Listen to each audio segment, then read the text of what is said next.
మిత్రులారా, సాహితీ సంపంగిలకు స్వాగతం. ఈనాటి కథా సంపంగి మిస్డ్ కాల్. కథకులు ప్రఖ్యాత కవి, రచయిత, సమీక్షకులు, విశ్లేషకులు, పలువురికి మార్గదర్శనాన్ని సూచించే నిరాడంబరశీలి దాసిం సేనాధిపతి గారు రచించిన పరిష్కారం కథల సంపుటి నుండి మిస్డ్ కాల్. చదువుతున్నది శ్రీమతి సోంపాక సీత. ఉదయం 6 గంటలైంది.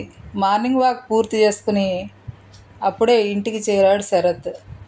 గేటు వద్ద పడి ఉన్న దినపత్రికలను తీసుకుని ఇంట్లోకి ప్రవేశించాడు.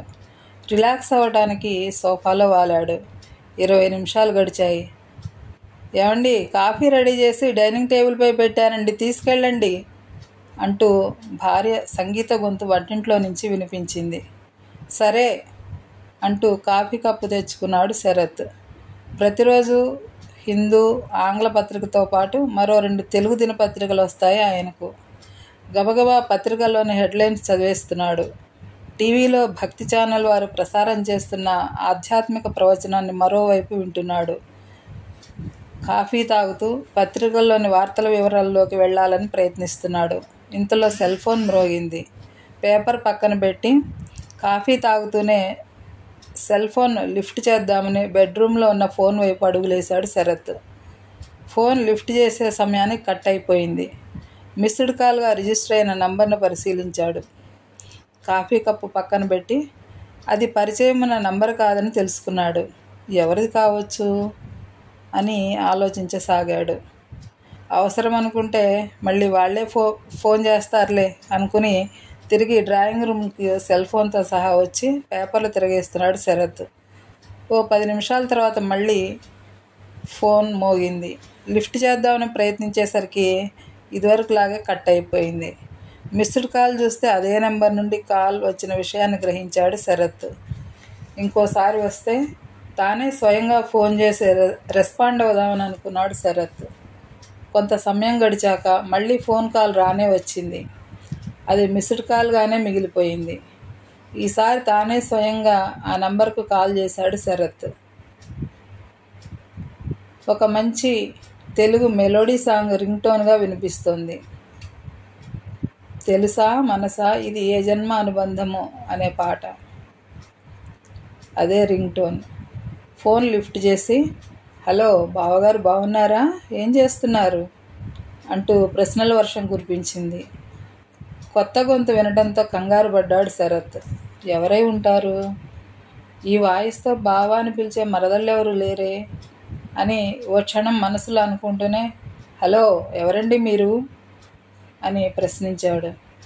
అయ్యో బావా, నేను, నన్ను గుర్తుపట్టలేదా అని సమాధానం వచ్చిన అవతల వైపు నుండి కొంటెగా. మీరెవరో నాకు తెలియదు, పొరపాటున ఫోన్ చేశారు, రాంగ్ నంబర్ అమ్మా అంటూ ఫోన్ కట్ చేశాడు శరత్.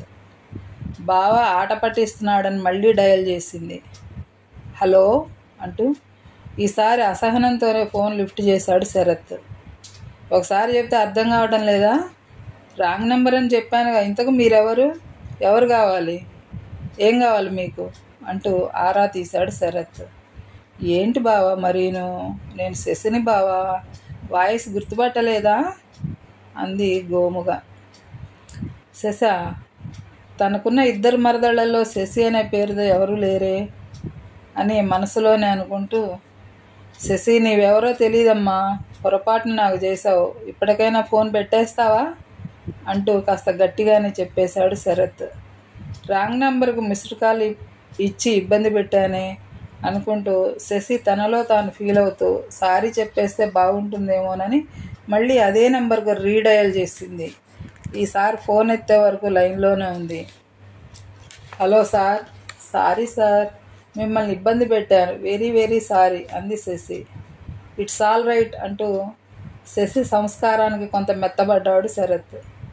నిజంగానే హైదరాబాద్లో ఉండే మా బావ అమర్కు ఫోన్ చేద్దామనే డయల్ చేశాను. ఒక నంబర్ తేడాతో పొరపాటు మీకు వచ్చింది, క్షమించండి సార్ అని వినయంగా అభ్యర్థించింది శశి. ఫోన్లో శశి మాట్లాడే తీరును చూసి పర్వాలేదులే అని ఫోన్ పెట్టేయబోయాడు శరత్. సార్ ఒక్క నిమిషం సార్, మీకు అభ్యంతరం లేకపోతే మీరేం చేస్తారో చెప్పండి అని ప్రాధేయపూర్వకంగా అడిగింది శశి. నేను కరీంనగర్ ప్రభుత్వ డిగ్రీ కళాశాలలో ప్రిన్సిపల్గా పనిచేస్తున్నానమ్మా, మరో 2 ఏళ్లలో రిటైర్ అవుతాను అని బ్రీఫ్గా తనకు తాను పరిచయం చేసుకున్నాడు శరత్. ఏమీ అనుకోకండి సార్, మీ మాట తీరు, మీ ఆప్యాయత నచ్చింది సార్. మీకు ఎంతమంది పిల్లలు, ఏం చేస్తున్నారు అని సంభాషణ కొనసాగించింది శశి. ఇవన్నీ ఈమెకెందుకులే అనుకుంటూనే, నాకు 2 కుమారులు, ఇద్దరూ హైదరాబాద్లో సెటిల్ అయ్యారు, సాఫ్ట్వేర్ ఉద్యోగం చేస్తున్నారు. మరి నీ గురించి చెప్పవా అని అడిగేశాడు శరత్ అప్రయత్నంగానే. శరత్కు కూతుళ్ళు లేని లోటు ఉంది. ఇలా ఆత్మీయంగా పలకరిస్తుంటే పరవశించిపోతున్నాడు. మాది వరంగల్ అండి. మా నాన్నగారు గవర్నమెంట్ టీచర్గా పనిచేస్తున్నారు. నాకు ఒక అక్క ఉంది, పెళ్ళయి హైదరాబాద్లో ఉంటుంది. బావగారేమో ఓ ప్రైవేట్ కంపెనీలో మార్కెటింగ్ మేనేజర్గా చేస్తున్నారండి. మా అమ్మ హౌస్ వైఫ్ అంటూ చిట్టా చదవటం ప్రారంభించింది శశి. ఎంత కసురుకున్నా ఎంతో వినయంగా శశి మాట్లాడటం నచ్చింది శరత్కు. నీవేం చేస్తున్నావమ్మా అని అడిగాడు శరత్. నేను కాకతీయ ఇంజనీరింగ్ కళాశాలలో బీటెక్ ఫైనల్ ఇయర్ చదువుతున్నానండి అంది శశి. పొరపాటున కాల్ చేసినందుకు మన్నించండి సార్. మీకు అభ్యంతరం లేకపోతే అప్పుడప్పుడు ఓ కూతుర్లా మీకు ఫోన్ చేయొచ్చా అని అనుమతి కోరింది సందేహంగా. దాందేముంది, నాతోనే కాదు నా మిసెస్ సంగీతతో కూడా మాట్లాడమ్మా అంటూ ఫోన్ కట్ చేశాడు శరత్. ఇలా క్రమంగా రోజు ఒకసారి ఫోన్ చేస్తూ శరత్ కుటుంబ సభ్యులందరికీ చేరువైంది శశి. శరత్ ఇంట్లో ఏ ఫంక్షన్ జరిగినా అటెండ్ అవ్వటం, అందరి బర్త్డేలకు గ్రీటింగ్స్ చెప్తూ శరత్ కుటుంబంలో ఓ ఆడపడుచుగా కూతురు స్థానాన్ని సంపాదించుకుంది శశి. ఫలితంగా శరత్ను పప్పా అని పిలవడం ప్రారంభించింది. రొటీన్గా ఒకనాడు మధ్యాహ్నం శశి నుండి కాల్ రావడంతో లిఫ్ట్ చేశాడు శరత్. హలో పప్పా, అమ్మకు పెరాలసిస్ వచ్చింది, వరంగల్లోని కల్పన నర్సింగ్ హోమ్లో చేర్చామండి అంటూ ఏడవటం ప్రారంభించింది శశి. అలాగా, ఇప్పుడు ఎలా ఉంది అని అడిగాడు శరత్. ఐసీయూలో పెట్టి పరీక్షలు చేస్తున్నారు పప్పా. నాకెందుకో భయంగా ఉంది పప్పా. ఆంటీని తీసుకుని ఒకసారి రండి పప్పా అని దీనంగా కోరింది శశి. భయపడకమ్మా, నేను ఆంటీ వరంగల్కి వచ్చేస్తాం అని ఫోన్ పెట్టేశాడు. సంగీతం తీసుకుని వరంగల్కు కారులో బయలుదేరాడు శరత్. వరంగల్లో ఉన్న కల్పన నర్సింగ్ హోమ్కి చేరారు. కారు పార్క్ చేసి లోనికి ప్రవేశించారు. రిసెప్షన్ కౌంటర్ ఎదురైంది. మే ఐ హెల్ప్ యూ అన్న సైన్ బోర్డు వద్ద ఓ అందమైన అమ్మాయి కూర్చునుంది. ఓపిక్గా వచ్చిపోయే వాళ్ళకు సమాచారం అందిస్తోంది. చక్కగా తెలుగులో ఇంగ్లీష్లో మాట్లాడుతోంది. ఆమె వద్దకు వెళ్ళి ఎక్స్క్యూజ్ మీ మేడం అని పలకరించాడు శరత్. చెప్పండి సార్ అని మధురమైన కంఠంతో అడిగింది రిసెప్షనిస్ట్. పేషెంట్ వివరాలు చెప్పాడు శరత్. 3rd ఫ్లోర్లో 302 గది కేటాయించారండి. ప్రస్తుతం డాక్టర్ల పర్యవేక్షణ కోసం ఐసీయూలో ఉంచారని తెలిపింది రిసెప్షనిస్ట్. లిఫ్ట్లో 3వ అంతస్తుకు చేరారు. నిశ్శబ్దమైన వాతావరణం, పరిశుభ్రమైన పరిసరాలు, తెల్లని పాలరాతితో నిర్మించిన గోడలు ముట్టుకుంటే మాసిపోయేలా ఉన్నాయి. ఎప్పటికప్పుడు ఫ్లోరింగ్ను క్లీన్ చేస్తూ అద్దంలా ఉంచుతున్న సిబ్బంది కృషిని శరత్ లోలోన మెచ్చుకున్నాడు. ఐసీయూ వైపు అడుగు వేశాడు. సంగీత అనుసరించింది. శరత్ దంపతుల రాకను చూసి రెండి పప్ప, రెండి ఆంటీ అంటూ ఆత్మీయంగా ఒకంత భారమైన మనసుతో దుఃఖపూరితమైన కంఠంతో ఆహ్వానించింది శశి. అక్కడున్న వార్డు ఇన్ఛార్జి పర్మిషన్ తీసుకుని ఐసీయూలోకి ప్రవేశించారు. సెంట్రలైజ్డ్ ఏసీ హాల్లో ఓ 4 పడకలున్నాయి. పేషెంట్లు వారిని పరీక్షించే సిబ్బంది తప్ప మరెవరూ లేరు. అమ్మ చికిత్స పొందుతున్న బెడ్ వైపుకు తీసుకెళ్ళింది శశి. వెంటిలేటరు, మానిటరు అమర్చి పడుకోబెట్టారు కనుక కదలలేకపోతుంది.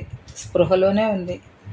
అమ్మా, ఎవరొచ్చారో చూడు అని శశి అనటంతో బలవంతంగా కళ్ళు తెరిచి చూపులతోనే కృతజ్ఞతగా పరామర్శించింది శశి వాళ్ళ అమ్మ. కూర్చోండి పప్ప అంటూ పక్కనే ఉన్న స్టూల్ను చూపించింది శశి. బెడ్పై కూర్చోమని ఆంటీని కోరింది. ఇరువురు కూర్చున్నారు. పేషెంట్ డీటెయిల్స్ ఉన్న షీట్ అక్కడే ప్యాడ్కి అమర్చి ఉంది. దాన్ని తీసుకుని వివరాలను పరిశీలించాడు శరత్.